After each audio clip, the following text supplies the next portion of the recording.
નમસ્કાર, સમાચારોમાં હું છું આપની સાથે હિરલ મહેતા। સતત છઠ્ઠા દિવસે શેરબજારમાં મંદી જોવા મળી રહી છે। શેરબજારમાં ધડામ દઈને કડાકો થયો છે। જે પ્રકારે માહિતી સામે આવી રહી છે તેમ સેન્સેક્સમાં 750 પોઈન્ટથી વધુ પોઈન્ટનો કડાકો થયો છે।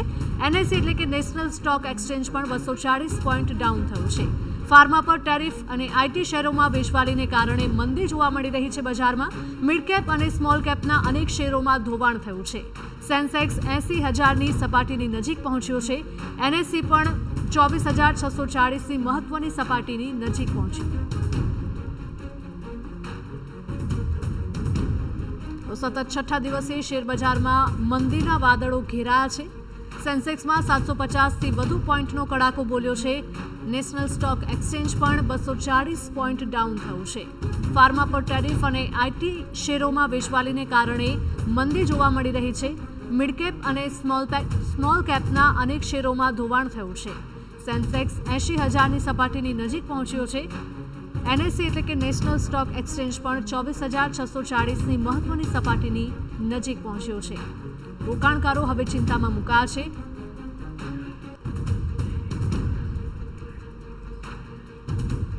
શેરબજાર નિષ્ણાંત જયદેવસિંહ આપણી સાથે જોડાઈ ગયા છે ચર્ચા કરવા માટે। જયદેવસિંહજી, ખૂબ ખૂબ સ્વાગત છે આપનું ટીવી 9માં। સૌથી પહેલા સવાલ એ થાય કે સતત છઠ્ઠા દિવસે આ જ પ્રકારની સ્થિતિ જોવા મળી રહી છે। સેન્સેક્સમાં 750થી પણ વધારે પોઈન્ટનો કડાકો, શું લાગી રહ્યું છે આ પરિસ્થિતિને જોતા?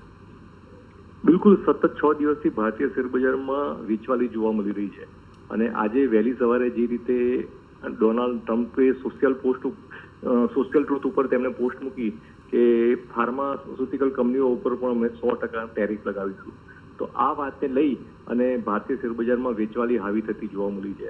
એટલું જ નહીં, આપણા વાણિજ્ય પ્રધાન શ્રી પિયુષ ગોયલના નેતૃત્વમાં અમેરિકા ખાતે જે ડેલિગેશન ગયું હતું તે પણ ટ્રેડ ડીલ કર્યા વગર પરત આવ્યું છે। મતલબ કે બંને રાષ્ટ્રો વચ્ચે કોઈ સંમતિ સધાઈ નથી। તો આ વાતને લઈ અને ભારતીય શેરબજારમાં એક પેનિક વેચવાલી જોવા મળી રહી છે અને સેન્સેક્સ, નિફ્ટી અને બેંક નિફ્ટીમાં લગભગ 1% થી 1.5% સુધીનો ઘટાડો જોવા મળી રહ્યો છે। જ્યારે ફાર્માસ્યુટિકલ કંપનીઓ છે તેના શેરોમાં 3 થી 5%ની નબળાઈ જોવા મળી રહી છે। જી બિલકુલ, શું લાગી રહ્યું છે કે ક્યારે માર્કેટ છે તે ફરીથી પહેલા જેવું હતું એ પ્રકારની સ્થિતિ પર આવશે?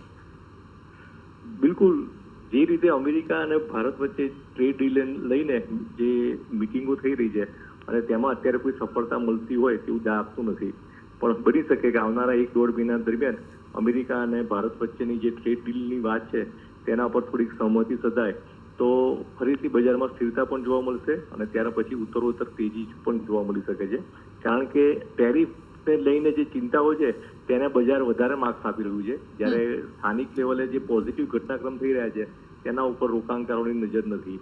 મતલબ કે તે રોકાણ કહીશ કે બને ત્યાં સુધી તેમણે પેનિકમાં આવીને કોઈ વેચવાલી ન કરવી જોઈએ અને જે રોકાણકારો પાસે અનુકૂળતા હોય તો તેમને ક્વોલિટી કંપનીઓને આઈડેન્ટિફાઈ કરી અને હાલનો જે ઘટાડો છે તેને અવસરના રૂપમાં લઈ ધીરે ધીરે ખરીદી કરવી જોઈએ અને જે રોકાણકારોને ડાયરેક્ટ ઇક્વિટી માર્કેટની સમજ ન હોય તો તેમણે મ્યુચ્યુઅલ ફંડ થકી ઇક્વિટી માર્કેટમાં પ્રવેશ કરવો જોઈએ। જી બિલકુલ, આપ અમારી સાથે જોડાયા તે બદલ આપનો ખૂબ ખૂબ આભાર। તો મિડકેપ અને સ્મોલ કેપના અનેક શેરોમાં ધોવાણ થયેલું જોવા મળી રહ્યું છે। સેન્સેક્સ 80,000ની સપાટીની નજીક પહોંચી ગયું છે। એનએસઈ પણ 24,640ની મહત્વની સપાટીની નજીક પહોંચ્યો છે। સતત છઠ્ઠા દિવસે આ પ્રકારની પરિસ્થિતિ।